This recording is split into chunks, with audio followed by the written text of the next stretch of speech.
is that we're going to look at the effects. So I know that all of you have been reading, and you have been doing very well when it comes to the reading. I think that you're from what I've seen thus far, I think you're comfortable with the causes. Little struggle with the course based on that the MCQ quiz. So yes, you need to go and review back the course. I will review my answers, but you still need to go and review it. And so the last thing that we're going to do is the effects. I have not seen where CXC has asked the students about the effects of in an essay. But your year could be the year when they ask you about the effects of the First World War to write an essay about the effects. No, what I've seen a question asking about the long-term consequences. Like, no, but usually when they ask the long-term consequences, that is in relation to the First World War. Yeah, that's what I'm talking about. Not the First World War, the second. So oh yeah, okay. The effects, because remember, all of what are the consequences of the First World War are really the causes of the Second World War. So when they usually ask about the effects, it is really, they usually ask you to discuss it in the context of the Second World War. So what we're going to do is that we're going to continue looking, we're going to do the effects today. I want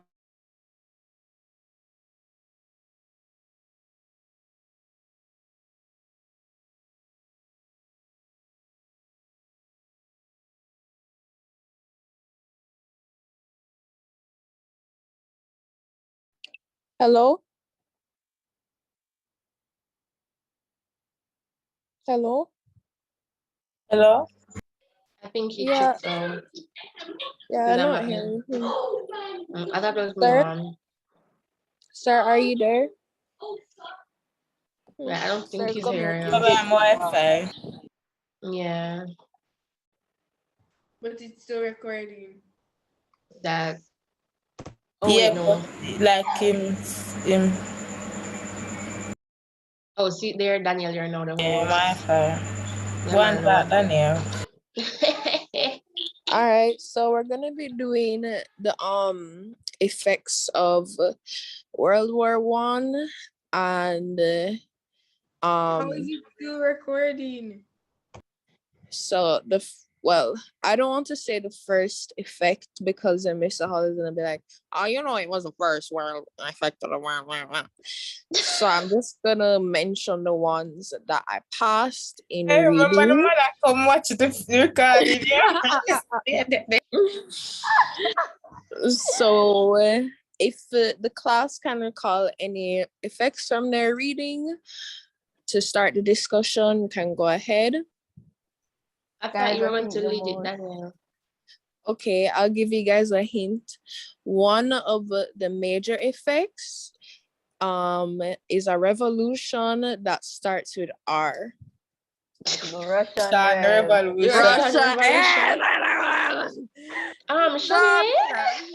Good job, class. But guys, we're missing out the most obvious one. Like, what is that, Dejelo? Go Dejelo. Oh. The millions that died, guys. The Jews. It's how much people Jews in World War II. Jews something. That's World War II. I think just the casualties from World War I. Soldiers, because remember, some 60,000 English soldiers died. That's a lot. There's a lot of people. That ladies, I got kicked off. No worries, sir. We were having class. Good. Sir, we continued. Good. So, yes, ladies. So we're looking at the consequences. So the first consequence or effect is we're looking at it from political, territorial, just like what is in the textbook, political, territorial, economic, and social. So these are the four the ways in which we're looking at. And there are several different political effects. Now, one of the first political effects is that from Britain, Germany, Russia, Austria, Hungary, France, while the war was going on, citizens are now going to start to criticize war. They are going to be resistance to war. Then, in other words, they get tired of the war. Just like how we right now with the vaccine, and not the vaccine with COVID, and we just tired of the COVID, and the Prime Minister, Andrew Holness, had a very high performance rating the other day, because last year we would have won the election with quite a lot of seats, and by the January of this, well, by the following year, September, a lot of people said, we just tired of Andrew Holness now. I don't think they're really tired of the Prime Minister. I think that they're tired of the COVID and the decisions that are being made that are affecting their lives. In the same way, during the First World War, people just get tired of the war. And my question to you now, ladies, why were citizens starting to criticize the war? Why do you think citizens start to criticize the war? McCoy, you first. McCoy? Sir, could you please repeat? I asked, why do you think citizens start to criticize the war? Because in different countries, people are struggling through poverty. Mm-hmm. They were, and in some of the wars facing the countries were getting blown up. So the people were saying, why are we fighting this war if we're struggling so much and putting all this money into the war? Very good. Dijonay? Sir, is it that like the constant losing of like family members or the constant death of persons not coming back from the war, it kind of affect them like emotionally? Good. Yes, yes, that's correct. Danielle? Yes, sir. I agree with McCoy and Dijonay as well. To add to what they were saying, as we know from the causes, like majority, if not all of the production of the foods in the territories were sent to the men at war. And so there was a drainage of the country's resources. So the citizens felt like, why are we sacrificing so much? Why are we why are we putting in so much of our work and not bearing the fruit, not seeing the benefits of doing all of this, you know? So the countries were riddled with starvation, diseases, there was mass loss of lives, and they just were against it because they didn't see the point of all these sacrifices. All right, very good, very good, very good. Now, let us look, for example, at Britain, some of the criticism. So by 1916, it seems as if Britain was losing the war. And so the British citizens are saying, listen, we are tired, very much tired of this war effort. And so what they did was that the Prime Minister, because Britain was losing the war, and the British people were told that they were being victorious. And Britain is saying, if we're losing the war, why not pull out? Why continue? And if the Prime Minister is not able to fight the war, then guess what? We need a new Prime Minister. And so they had a lot of strike against the Prime Minister, which is Prime Minister Herbert, and he had to resign. And then the next Prime Minister that was elected was David Lloyd George. And he was one who told the British people that, listen, we should continue the fight. We should continue to fight. And we're going to win the war. So it gave the people a lot of hope. But again, people continue to strike. And then as you mentioned also, people start to criticize, which is conscientious objection, where people are refusing to join the armed forces. People are saying, no, no, no, no, no. My uncle went to the war. He died in the war. My cousin down in Manchester died in the war. My cousin in Scotland died in the war. My uncle who was in the Caribbean went to the war to fight. He also died in the war. I'm not joining the armed forces. I am not sending my son to join the armed forces, but the government, the British government is going to say, you're not sending your son. That is not good for us. So guess what? We are going to punish you. And so the government start to punish the citizens. And part of the punishment that is going to take place is that they're going to put them in prison. Those who refuse to join the armed forces or go to war, they're going to put them in prisons. They are going to lock them up, and they're going to force some of them to go to war. And when they force them to go to war, they're going to put them in the battle line. So you're going to the battle line or the field where there's constant battle, it's a likelihood that you could die.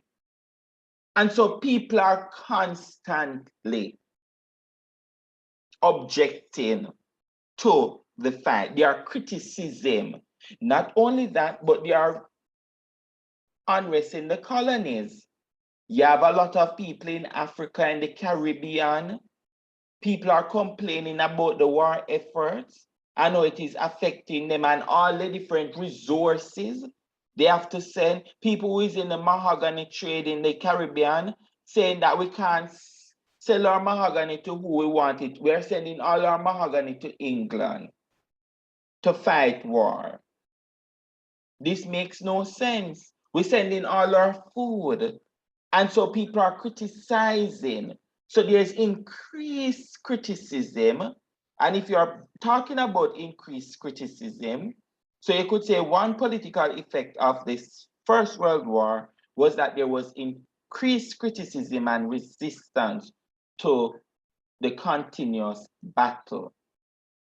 Reason, citizens were upset for several different reasons.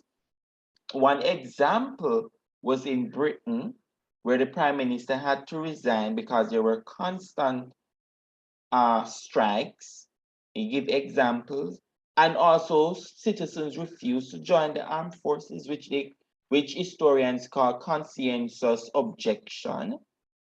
And some of them were forced to, and so people continue to criticize how the government had a mandate for them. It was mandatory for the males to go to war.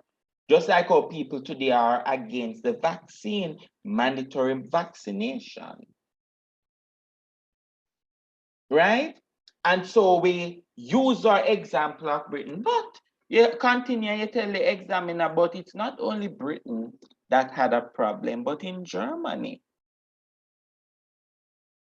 The William Kaiser II, who was the Empire of Germany, had to resign.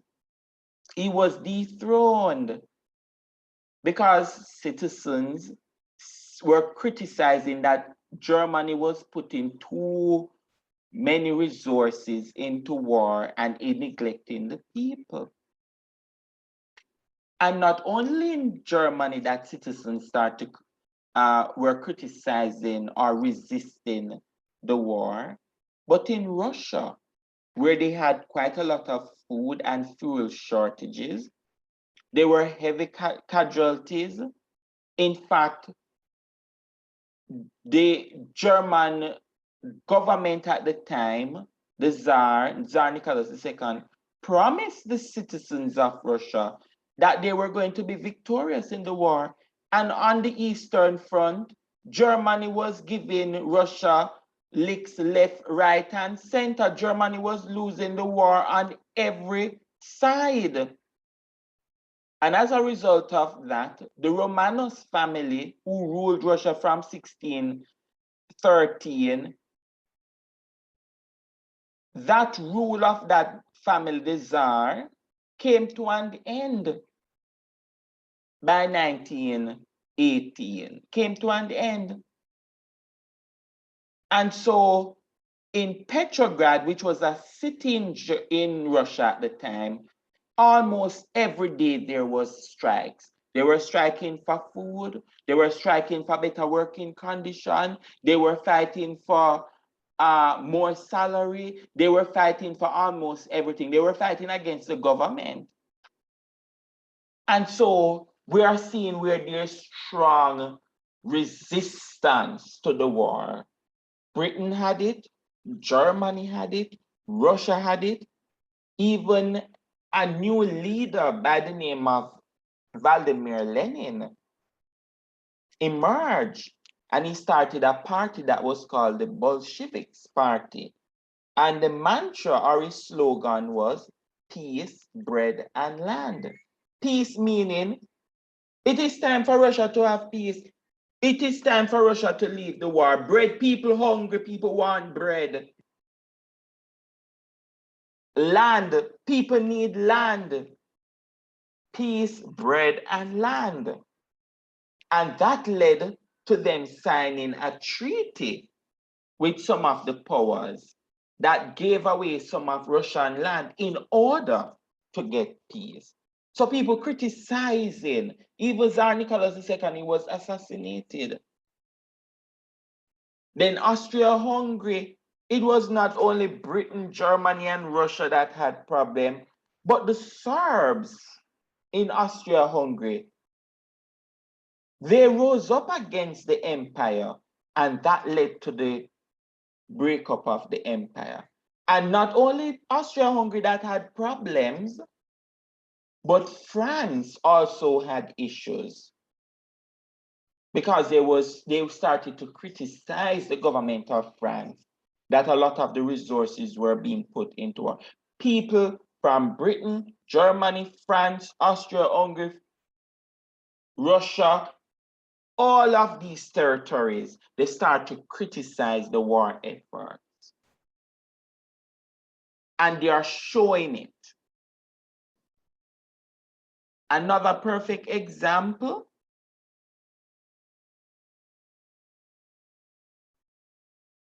another effect, so we can talk about the increased criticism or resistance to war, but also, ladies, there was a growth of the political left. So in politics, there are two sides in politics. You have the political left and you have the political right.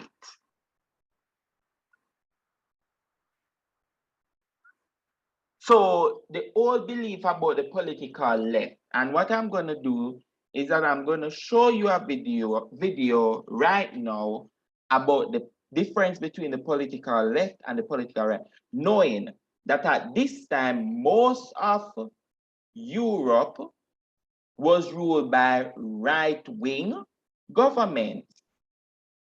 And so there was no growth in the left. But you need to know the left, why the left is different from the right. Correct, ladies? Yes, sir. Yes, sir. Good.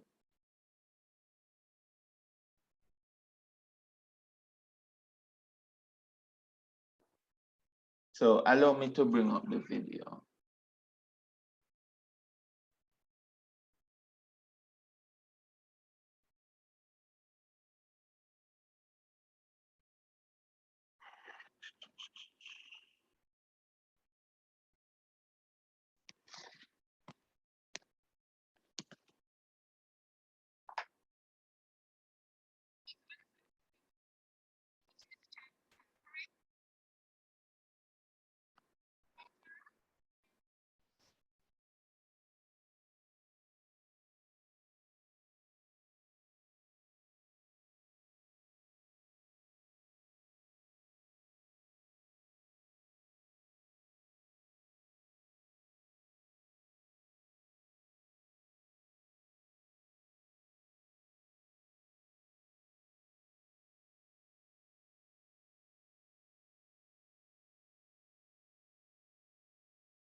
Sir, you playing the video? Yes, no, I'm not playing the video. I'm searching for the video right now, but I was making a point in the meeting.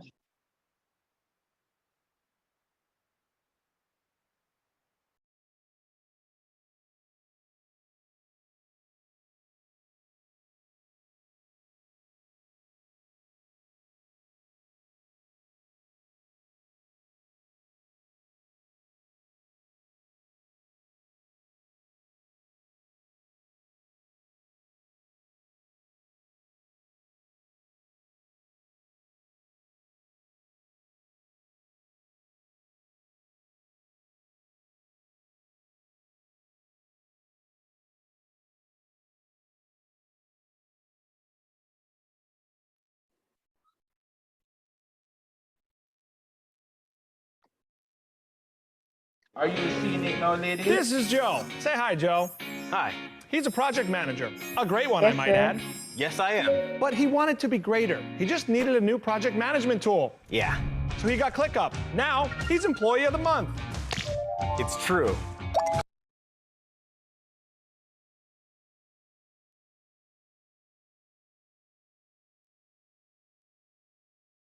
ClickUp. Literally all your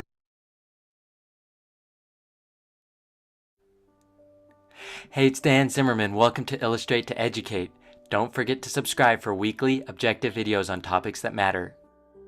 Have you ever wondered what a political spectrum is, or what does left wing and right wing mean? In this video, I'll explain all of this and more in a simple and objective way. A political spectrum is a way to describe and classify different political ideologies in relation to one another.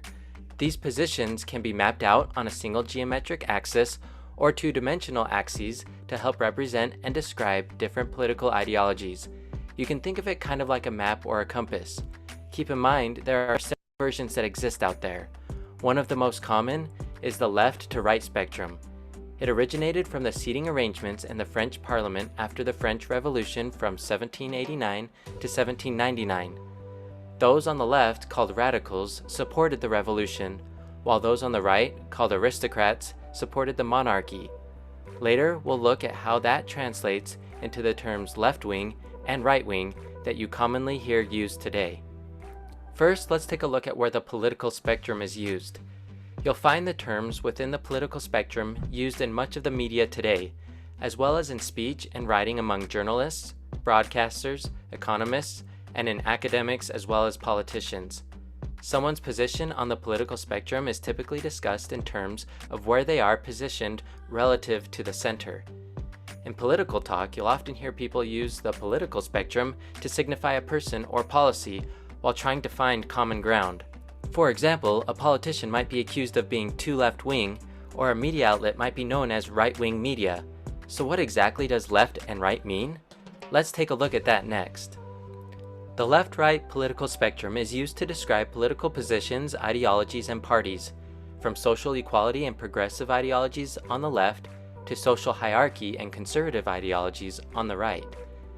For example, if we look at the balance between government power and individual liberty, the left would strive for an equal society and support the government playing a large part in people's lives in order to achieve this. They tend to support higher taxes on the rich, welfare for the poor, and government regulation of business and the economy. If we take a look at the right would say that a certain level of social inequality is unavoidable, and that the government should play a limited role in people's lives. They strive to support a laissez-faire approach to the economy.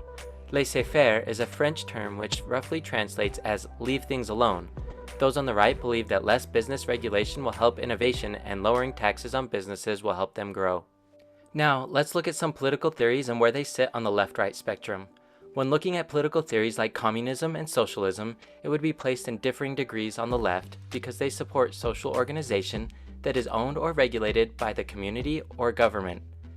Conservative and fascist theories are typically regarded as being on the right because they support varying degrees of nationalism and independence. Then liberalism can mean different things in different contexts, with social liberalism on the left and conservative liberalism on the right, and those in the middle are classified as centrists or moderates. Many argue that a one-dimensional spectrum is too simplistic.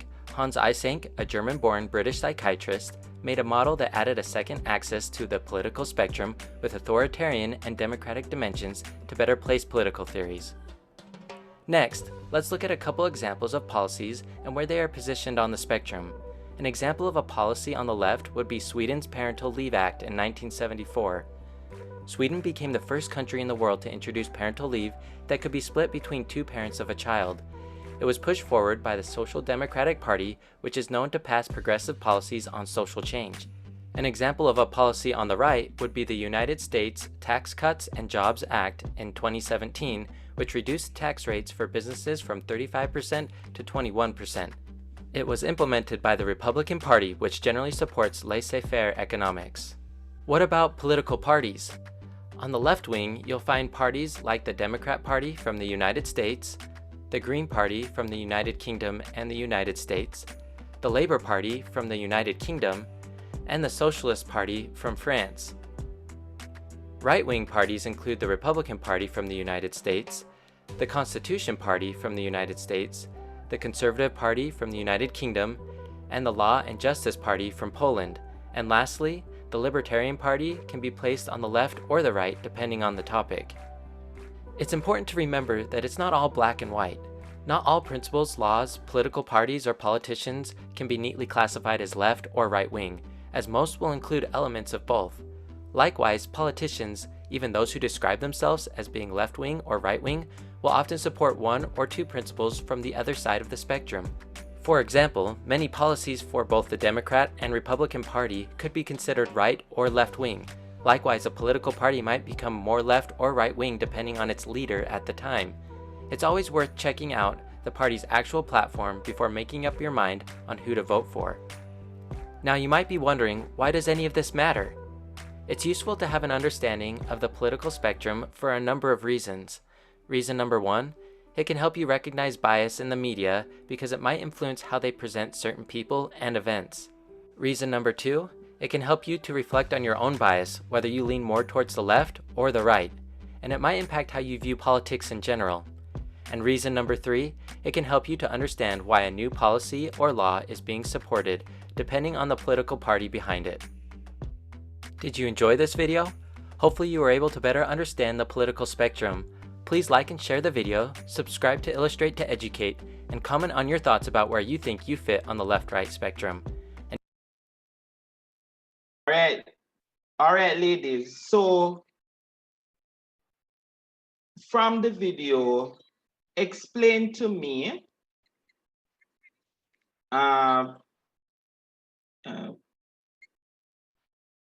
what is the political left? How they describe the political left? Sir, what I got from the video is that the left would be the ones that are vying for equality, and the ones that use state and government incorporation, like they it's like government funded, but like, sir, I must say about the right too, or no, tell me about the left, but you are correct.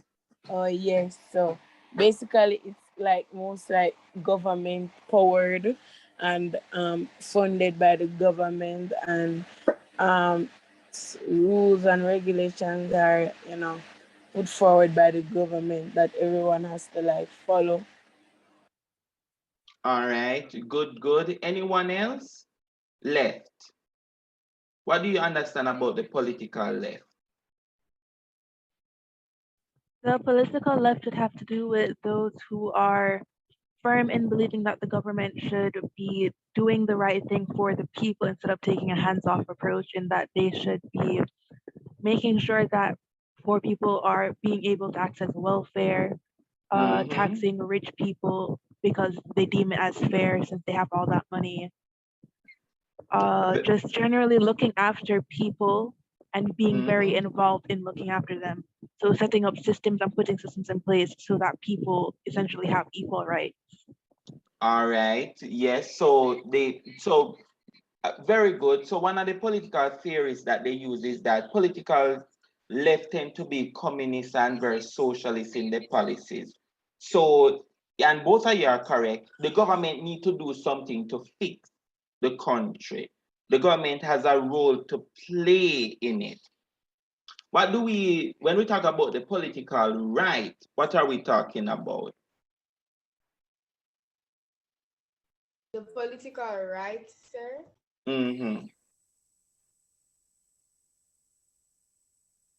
So there are two views out there, and if all of us fall under one part of the spectrum, either we are leftists or we are rightists. It seems Go ahead, McCoy. it seems that the right, those people more believe that things can't always be equal, and that the government should be as involved in people's decisions, and people should just have freedom to do whatever they want. Yes, almost there. Third, does the political right entail that there is a hierarchy in society, and based on the distribution of goods should be distributed in unequally because of this said hierarchy? Like All the right. people at the top should get more resources than the low income people. All right. Sounds good enough. Go ahead, Dijane. So is the left like, no, wait, left is the right, no, those are, okay, is the right, is like more of an individual independency, like they believe that the government should leave like the citizens to like make their own decisions on their own, like the video say laissez-faire. Like the government should like lay it back, and then the citizens, like, you know, they have different committees and, you know, make their decision on their own. Yes, yes. And so one of the role of the role of the right is really saying that individual by their hard work, so you need to go and work hard. Government shouldn't fund welfare. The government shouldn't have a lot of say in how the country run in terms of the economy. Leave that to the business sector. Leave the business sector to distribute food, leave the business sector to the land, while a leftist government would say, all right, this is government land, we're going to split up the land and we're going to give people portion, and we're going to give them land at a very cheap rate. The left is going to say, let the business people control the land, and any amount of money that the land want to cost, then that is it. What we have seen over the years, as the video stated, is that we have had dictators or authoritarian leaders both from the left and both from the right. Right? Now, in the United States, which one of the parties we would consider a leftist party? Democrats. The Republicans. I'm sorry, the Democrats is going to say, yeah. The Democrats are the ones who are the leftists. And the ones who are the right-wing party would be the Republicans. The Republicans. In Jamaica, who would we consider the left party?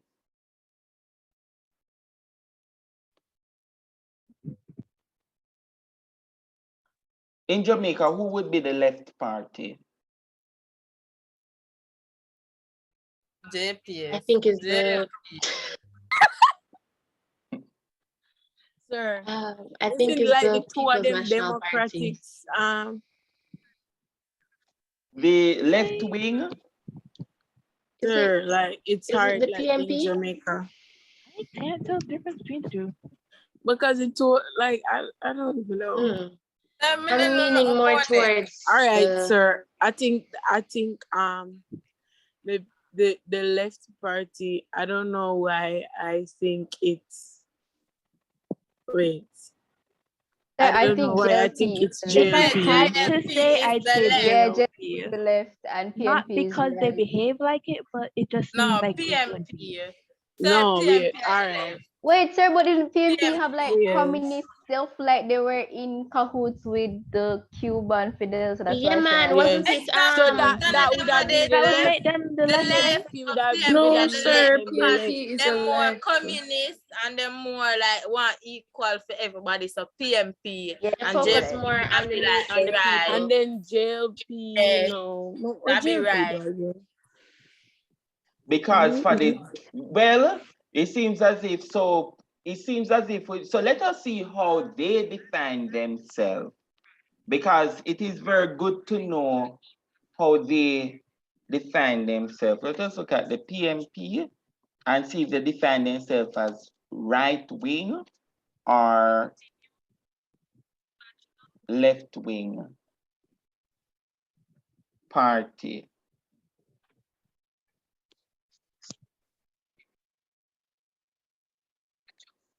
And I'm going to show you. So the first one we're going to look at is the, where it is, this, yeah. So if we look at this, ladies, look at what how the PMP describe themselves. How they describe themselves, as what type of political party? Left wing, Center left. social democratic. Center left. So Yes. they will be left winged, as I said before. Yes, so they are the ones who consider themselves to be a social democratic party, and they consider themselves to be to the left, the center left. And remember, it's a spectrum, right? So you can, once you say that you're center, that means that you do adopt some of the policies that are also to the right. You're in the middle, but you're closer to the left. That's why they consider themselves center left. And the PMP over the years, you have seen where they have done quite a lot when it comes to free education. When Michael Manley was prime minister, he had free education right up to university level. Healthcare, he built a lot of schools and all of these different stuff. But when the jail, the thing that they used to do in Bus Park for your card, the double up. Yes, and then when for the JLP, when they were in power, you find that they build a lot of businesses and they focus on the business class. That is one of the reasons why most of the business leaders in Jamaica, they tend to support the JLP. You find a lot of uptown people tend to support the JLP. This is how the JLP describe themselves. How they describe themselves as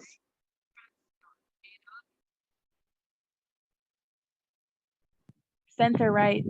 They consider themselves to be a center right party. All right. So, and they consider themselves, even their party website consider themselves to be very conservative or center right. Not say that they don't have leftist policies, because as the video said, it is not all black and white, because people do borrow, but the JP generally is a center right.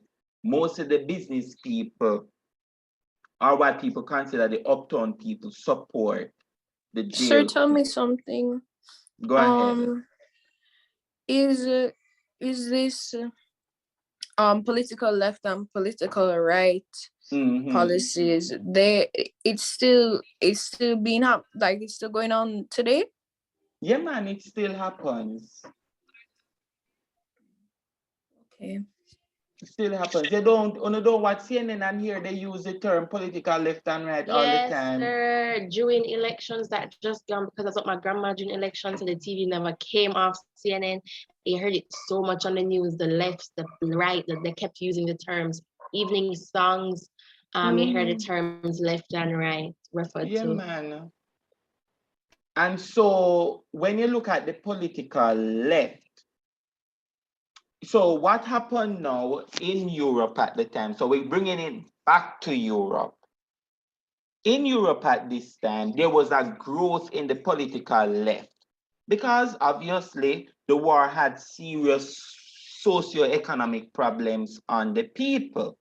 And so the people are now calling for leftist government, where they are saying that the government must do something to help us, do something to help the problems that we're having. And so right across Europe, there was growth when it comes to the political left. Everybody talking about socialism. However, in Italy and Germany, right wing, right? Those who were on the right, the political right, they start to counteract the left or counteract people within Italy and Germany who were pushing for the country to be leftist, and they want the country to remain right wing. And so that is how we have Mussolini, who came to power in 1922. He was removed from power in 1943. He was a dictator, but he was on the right, where he believed that the business is supposed to do everything in helping the people, and the government should not have a major stake in helping the people. And then you also have the Nazi party in Germany with Hitler, who was a right wing. All right, so you have left and you have right. And so in Europe now, another political effect was that there was the growth of the political left. So I want you, when you are discussing this for your essays, you need to tell us about the political left and the political right. And that's one of the reasons why the PNP would have won so many elections in Jamaica over the years, because they were considered a socialist party, and they would have built many housing for the people. They built a lot of schools. Most of the people went to school free. When back in the days when PNP controlled the government, people had uniform. They start the PATH program, where people get PATH. They start NHT, the National Housing Trust, where people get housing. Not housing, you put your money in a fund, you can borrow the money to buy a house. They started a lot of social programs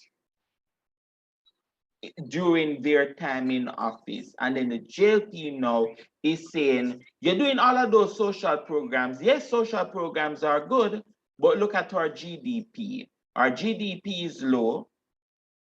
Our dollar is coming down. Our dollar is weak.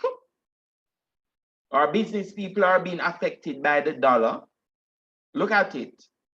And we don't have enough businesses in Jamaica and all of these different stuff. So you have the two different sides. And so in Europe, there was a growth in the political left as another effect. Another political effect, ladies. Another political effect is the assassination. So what you have was the assassination, exile, and resignation of politicians. All right, so in Russia, Tsar Nicholas and his family, they were assassinated. In Germany, Kaiser William II, he had to run away to Holland, which is the Netherlands. In Austria-Hungary, Karl I had to leave the throne. He had to resign. In the United States, the people in America said, who sent you to go and fight war? President Wilson. They voted him out of office. In Britain, David Lloyd George, who was prime minister, remember, he promised them that Britain is going to win the war. And by 1922, the people said, look at the disaster. If we had left the war from 1917, we would not have had all of these problems in Britain. Look at how Britain is destroyed as a result of the war. And they voted out David Lloyd George out of office. And the Liberal Party, who David Lloyd George was a part, was never voted back into office, even until today. Never. And then in Italy, you had the rise of the Nationalist Party. right? So we have new governments emerging, people dying, well, they're killing, some running away, resignation. Those are some of the political effects of the Second World War. And the last one, political effect, is that they are going to sign treaties. What is the armistice?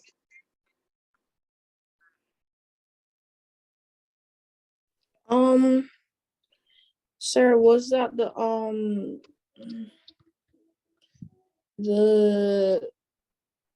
thing that would like tell the territories to stop fighting?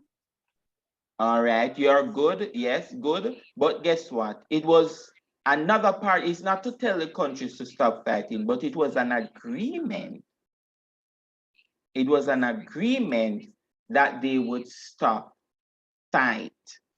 So both a first person to come out and say, listen, we need to stop the fighting was Russia. Russia was tired of the beating. They're getting licks left, right, and center. And so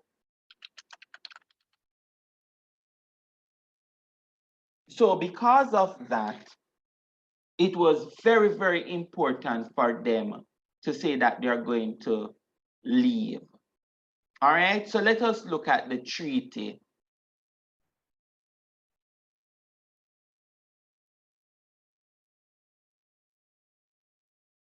That they're going to sign.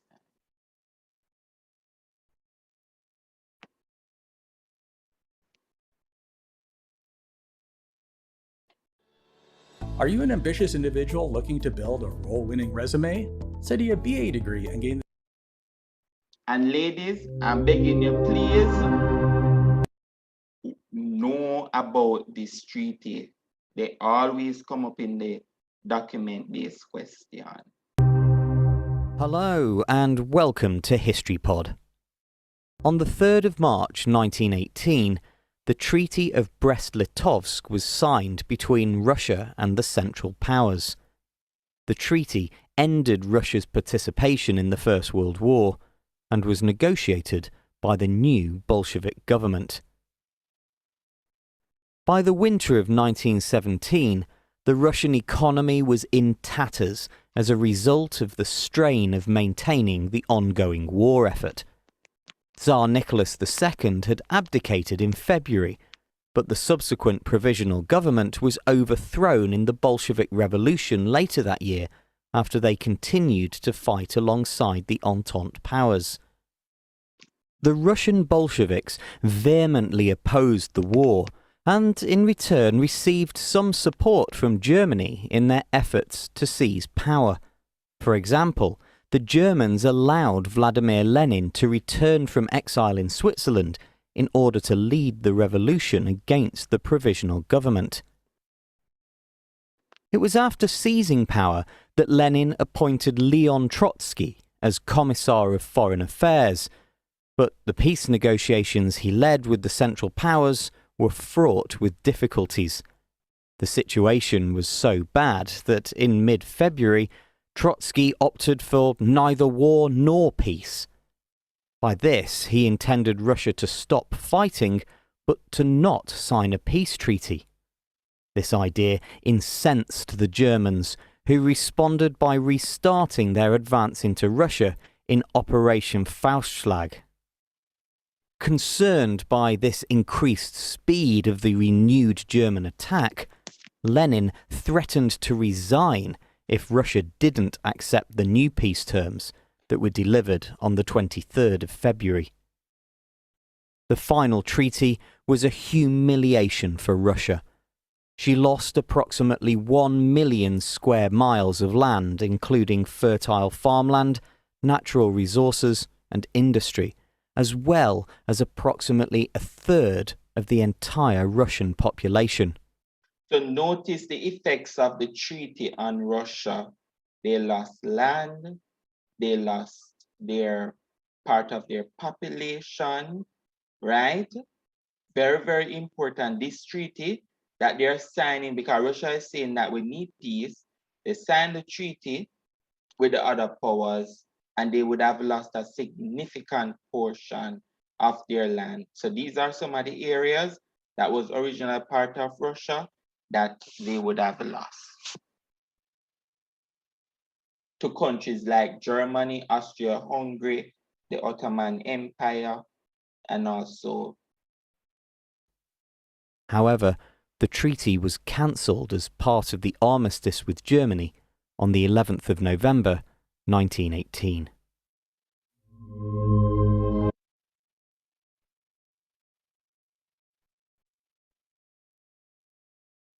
Sell online and grow your business with Wix e-commerce.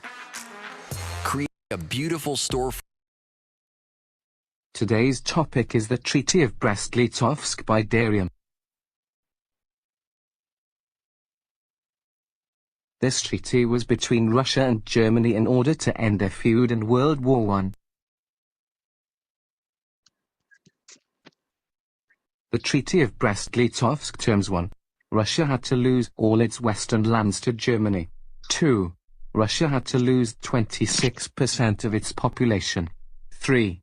Russia had to pay Germany 300 mil GERs. Reasons for the treaty were that they needed a breathing space so they wouldn't be overwhelmed with problems. They also realized that many groups in Russia opposed to them, therefore had to prepare themselves against the threat it faces within Russia. Moreover, the Bolsheviks hoped that revolution would break out across Europe, and the treaty they signed would then be torn up. The impact and reaction the treaty saved the Bolshevik government and relieved soldiers from fighting, could not continue war. It encouraged Bolshevik enemies to try and overthrow them and to restore Russian greatness. The most horrified were the nationalists due to Russia being humiliated and losing huge amounts of its territories. Therefore, they began to form the White Army to overthrow Reds, Bolsheviks, to save Russia. The end of World War I meant the start of the Civil War. All right. Now, another armistice that was signed was, so we have one treaty, the next one, Treaty of Versailles. Let us look at this treaty. I don't want anything that is too long, but let us look at it.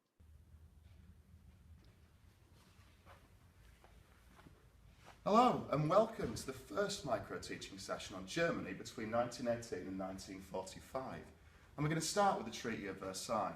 The Treaty of Versailles is what I call a zombie topic. It just keeps coming back. You do it in year 9, then you do it again in year 10, and then in year 11 you revise it. But all you should learn from that is just how important it is. And if you can get your head around what's on this book, and you're going to please, ladies, please write down the terms and the effects of the treaty. Very, very important. You've made a really good start at this course, and you're going to be able to get great grades. Let's start at the beginning. It's the end of World War I, and Europe is utterly devastated. No one's ever seen a war like this, and Germany's been defeated. Now, as a result of Germany's defeat, its people are starving and diseased. Germany is completely broke, all its money having been spent on fighting this war, and there are absolutely millions of dead. Interestingly, the army actually doesn't know how bad things are because they've been soaking up propaganda from the government, telling they've been winning, right up to the point when they lose. And we'll come back to that later. Now, at the end of the war, they have to have peace conferences to work out what's going to happen to Europe at the end of it. Now, because Germany has lost, only Britain and France and the USA are really involved in this. And Britain and France are absolutely furious because they've had all the same effects from World War I as Germany has. So the Treaty of Versailles is signed on the 28th of June in 1919. And we're going to start with Article 231, War Guilt. And that's deliberate because without this, none of these other terms actually seem fair or make any sense. Now what this means is that France and Britain forced Germany to take all the blame for the war. Now if you remember your Year 9 course, you remember that that's quite unfair because the cause of the First World War is far more complicated than that. And Germany knows that. They think it's unfair because they didn't start the war and they shouldn't have to take all the blame for it. Now because of Germany taking all the blame, the first of the terms is reparations, and that means that Germany is expected to pay £6,600 billion in instalments to Britain and France. This is a huge problem for Germany because it's already poor. So how is it supposed to rebuild its own economy and feed its people while paying Britain and France that kind of money? In addition, Germany is ripped apart. It loses 13% of its land. The examples of that would be Alsace-Lorraine going back to France, West Prussia going to Poland, and the Saarland is given to the League of Nations. In addition, all Germany's colonies are taken away from it too. That means the countries that Germany owned abroad are taken away and given to the League of Nations and effectively run by Britain and France. Now this is humiliating because Germany has gone from a giant, fantastic empire to a tiny, small and defeated country, and Germans resent that. Now, being aware that Germany is going to be angry about this, Britain and France deliberately put military restrictions on Germany to stop it fighting back and trying to reverse these terms. Now those military restrictions are up here. They're only allowed 100,000 men in the army and none in the Rhineland, which is next to France. Their air force is banned completely, and they're only allowed 6 ships and no submarines. Now again, Germany feels humiliated by this, and to make matters worse, it's now extremely vulnerable from attack from foreign countries, which means it can't really reverse these things, it can't go back. Now, because all of these things were done to Germany, done to it, this is called a diktat, and this is how Germans regard it. They feel that they've been forced to sign this, and they don't agree with it. That's about it from the Treaty of Versailles. What you need to do to ensure that you know all of this, you need to make sure that you understand the answers to all the 4 questions that I've placed here.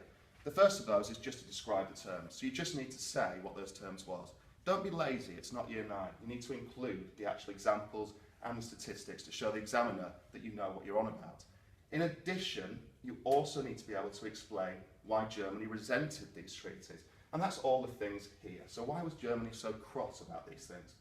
Now the third question, and you'll like this, suddenly makes another part of the course much easier. Now that's because if you get asked a question about how Hitler achieved power in Germany, or why he appealed to the Nazis, sorry, to the German people, all you need to do is reverse all of these terms. What Hitler said he was going to do when he got to power was take back Germany's colonies, take back its land. That was called a Lebensraum. He was going to stop paying reparations and he was going to rearm. So you've already got an answer to how Hitler appealed to Germans. And finally, explain why Germany signed this treaty if it was so unfair. Now, if you'll indulge me with a metaphor for this, I'll give you an example of this. When I was at primary school, there was a school bully. And what he used to do was pin me down like this. He used to sit on my chest and pin me down with his 2 hands on my hands. And he used to take a bit of spit and dangle it over my face. And he used to act like he was about to spit on me. And while he was doing that, he used to make me say things about him, about how great he was, about how clever he was, how he's better at football than me. And I used to say them. Why did I do that? It wasn't because I believed in them. It's because if I didn't say them, he was going to spit on me. That's exactly the same as why Germany signs this. They sign it because if they don't, the war will resume and they'll be utterly and completely defeated. Thanks for listening. I'll leave this on for about 2 or 3 seconds. If you can answer all those questions, you've made a good start.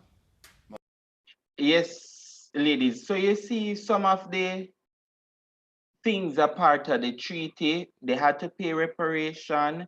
They had to bear the blunt to say war guilt, to say that, listen, we were responsible for it. They had to reduce their military, right? They had to reduce the amount of men in their army. They couldn't have an air force. They had to reduce their ships. They lost lands. They lost the colonies. And remember that having colonies was something that they always wanted. All right, so that is the Treaty of Versailles. Now, another political effect is that the League of Nations was formed. All right, so let us look at the League of Nations. So that is another effect.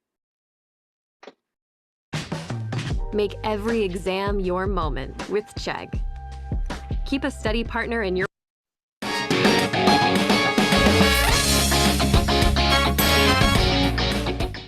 Hi guys, this is I'm Stark, and today we're looking at the League of Nations and its successes and failures. Now before we start, I would love it if you could please check out my brand new, awesome website, www.imstarkrevision.tk. There's a link below, so please click on that and just check it out. Great for your revision, great for me, happy days. Alright, anyway, let's go on to League of Nations. So it's famously known really for its failure. So it was set up after World War I to try and keep peace in the world.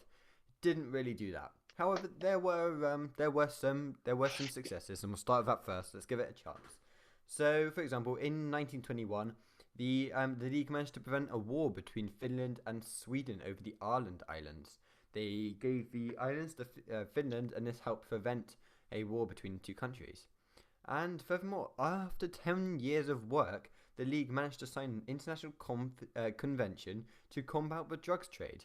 This law is still in action at the moment and has been since established in 1936. Now we're going to spend a bit more time on the failures of the League of Nations. So in 1923, Corfu, Mussolini ignored the League when they told him to pull out of Corfu. As a result, Greece had to pay Italy. And it's a clear example of how the League struggled with the larger and more powerful nations. Furthermore, in 1921, the Poles invaded Vilna, that's the capital of Lithuania, and the League tried to tell the Poles to withdraw, but they refused. The League could do nothing to stop them. Now, the problem is that there are two main failures for the League. Well, firstly, the USA didn't actually join, and this really put them on the back foot. Straight away, even though it was Woodrow Wilson's idea in his 14-point plan, USA didn't join. That meant that the only strong nations were Britain and France, who didn't really, after a war, they didn't really want to have to spend money, use their troops for fighting. So that wasn't great. And then Russia weren't allowed in because of communism, and Germany weren't allowed in either. So again, not many strong things. So the membership was a problem. Furthermore, sanctions were also a problem. Now, the League didn't actually have its own military army, so it had to ask Britain and France every time, and they normally refused. The sanctions, therefore, were awful, especially because if they asked them to stop trade, USA could still trade with them because they weren't in the League. So those were probably the two main failures of the League of Nations, well, the two main things that made them a failure. But the other two main failures were both in Manchuria and Abyssinia. All right, and we're going to discuss these a little bit more now. So, Manchuria is in Japan, and it's where there was increasing, probably due to the increasing population and the Wall Street crash. So the Japanese thought that the answer of this was to expand Japan into Manchuria. In September 1931, the Japanese claimed there was an explosion at Mukden. It was a perfect excuse for the Japanese, and soon they quickly defeated the Chinese at Mukden without permission. So the Chinese therefore appealed to the League of Nations, saying that it was an act of aggression. The League condemned Japan, however Japan just left the League and invaded Zhao. So, of course, that's not very effective sanctions, and they just simply left the League because, again, they didn't have to be in the League, and the sanctions couldn't be given, and they just went off and invaded another place. And you can see that they really were too slow to react. They were too weak, and, of course, the sanctions were awful. So the Lytton Commission actually issued its report a year later, and they condemned Japan 2 years after. They set up a whole commission, which made it take longer. The other failure I was talking about was the Abyssinian crisis. So Mussolini, it's Italy of course, Mussolini wanted Abyssinia because the Italians were embarrassed there in 1896, where they were beaten there. There was fertile lands there, mineral wealth. Mussolini was obsessed with the Roman Empire. He wanted to re-establish it, and his style of fascist leadership required military victories. In other words, he had to win some battles. So Mussolini, he starts the crisis, and he is a clash between Italian and Ethiopian troops. So Abyssinia is actually Ethiopia. So Mussolini claims it's Italian.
Sir?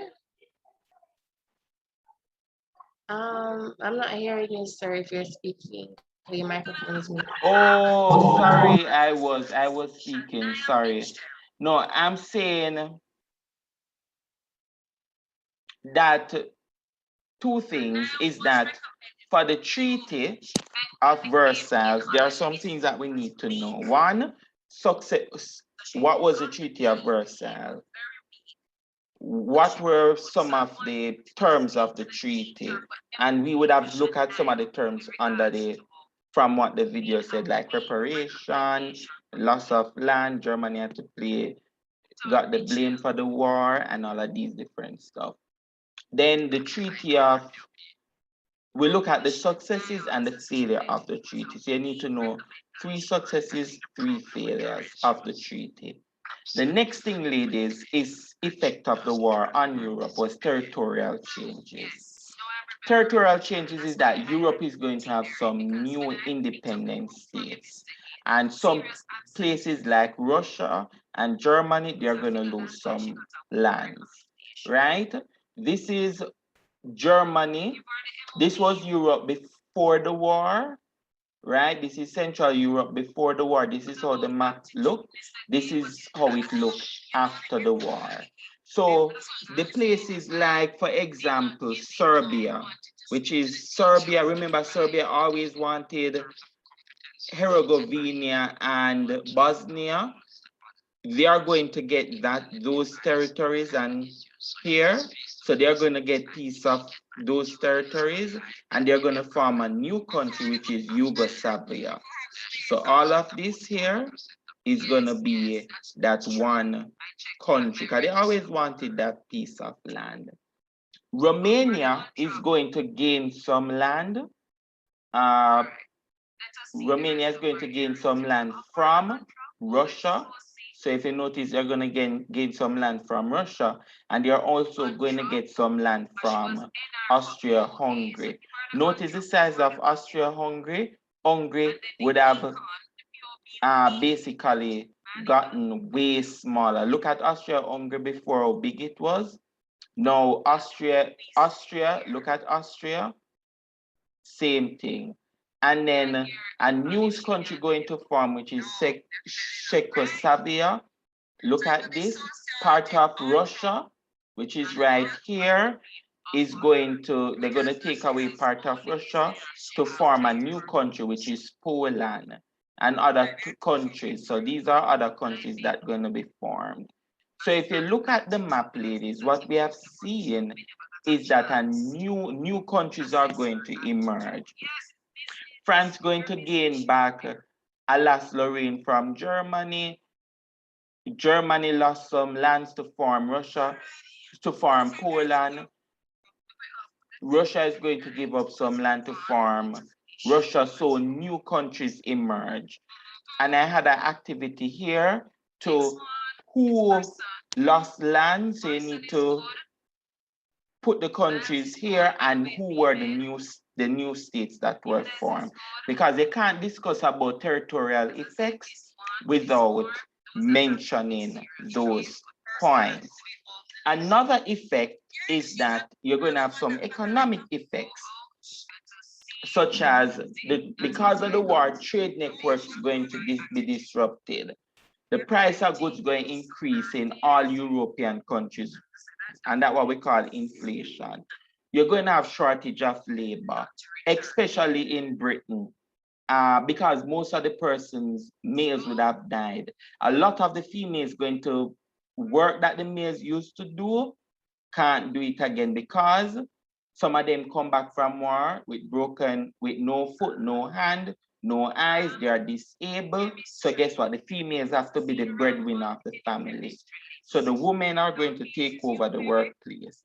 US now, because all of Europe was basically destroyed as a result of the war, the US and Japan, they are going to take over and they are going to be major trading countries. And that's when the US start to grow in terms of their power, right? Then so these are some of the economic effects. Social effects. Clearly, you're going to have the rise of feminism because women are now going to take over the workplace. They're going to start to advocate for their rights. Many persons were killed, many were wounded, a lot of disabled people coming back from war. I believe Dejanir Shani would have mentioned that the war is going to have psychological effects on people. Quite a lot of children are going to be fatherless as a result. So these are some of the social effects of the war. Perfect example. Usually I would ask my students to calculate. So I'm going to put the slide in the Google Classroom. And when we return, I want us to, I might just give you as a classwork. I'm going to put some questions in there as a classwork. And you need to calculate how many persons were wounded, killed, wounded, and how many persons affected by the war. As you can see, that Germany would have lost quite a lot of people, and Russia. Russia lost the most, which is 6.6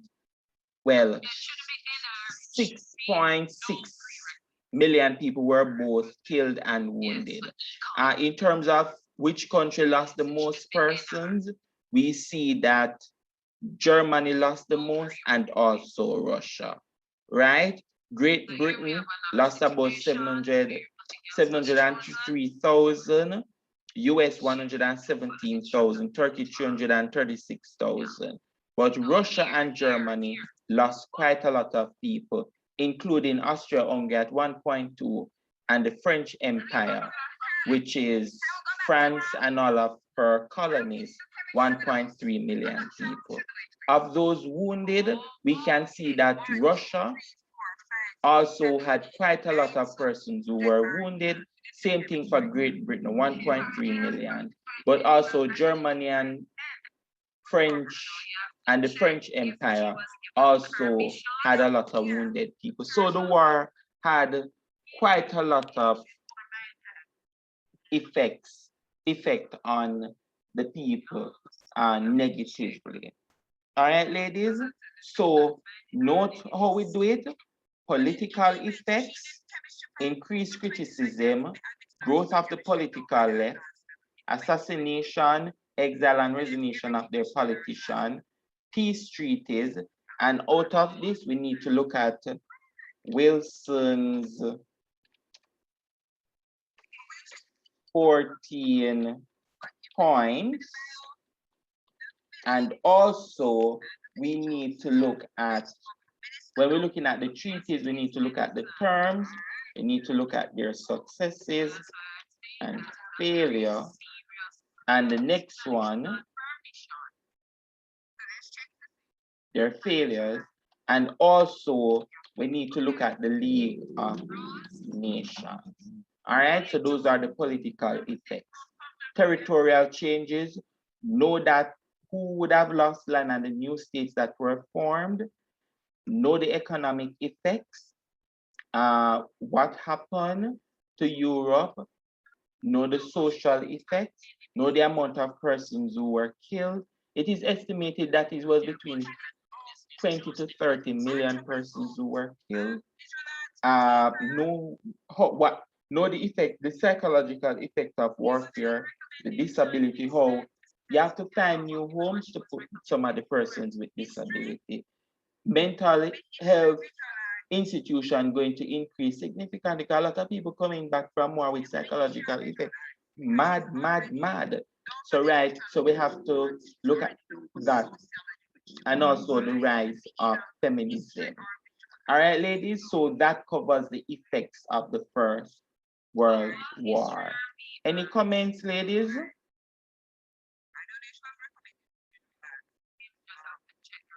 Any comments? It seems like nobody is here. All right, so you feel comfortable with the First World War now? Yes, sir. Sir, when are you going to upload this PowerPoint? I'm going to do it now. Okay. Sir, how comes you didn't mention the Russian Rev? Yes, I did. look at it here. Maybe As I a- didn't got kicked out. Yeah, as a political effect, you have the revolution taking place. There are two revolutions taking place in Russia here as a result. Effects. They're going to get rid of the Tsar. You're going to have the strike. A new government going to form, which is the first, the provisional government, which is the first, Russian Rev, and then Lenin taking over, which is the second one. All right, I put it under, they call it now, under criticism. Any other one? You feel comfortable, ladies? Yes, Colin? sir. Yes, Well, sir. I think personally I need to do a little bit of reinforcement and everything, Mm-hmm. and then I will be comfortable. Shanae? Yes, somebody have a question, but I forget it. Next time you write down your question, all right? You write it Sir. down. When you go into business meetings in the future, you're going to, as somebody is talking, you can't stop them. You have to write down your questions and you just ask them, all right? Yes, sir. All right, Louis, you're fine with it? First World War? Yes, sir. Savannah? Yes, sir, I'm fine. And I plan on doing some review this weekend to make sure. All right, Gabrielle? Yes, sir. All right, so ladies, we are finished now with First World War. When we meet next week, is not next week, is the holiday. The holiday is the following week, which is the week of the 18th. So we are gonna have class on Monday, Tuesday, and Monday, Tuesday, and Friday. Let us see for those 3 days, because we have to do Russian Rev. If I can do Russian Rev next week, the causes 1 day course on the Tuesday and effects on the Friday, then I can finish Russian Rev and give you an assignment to take home for the holiday. And then when we return, we can start the First World War, the Second World War. All right, ladies? Yes, sir. All right, good. Enjoy the rest of your day. You too, sir. Bye. Bye, sir. Bye-bye. Bye-bye.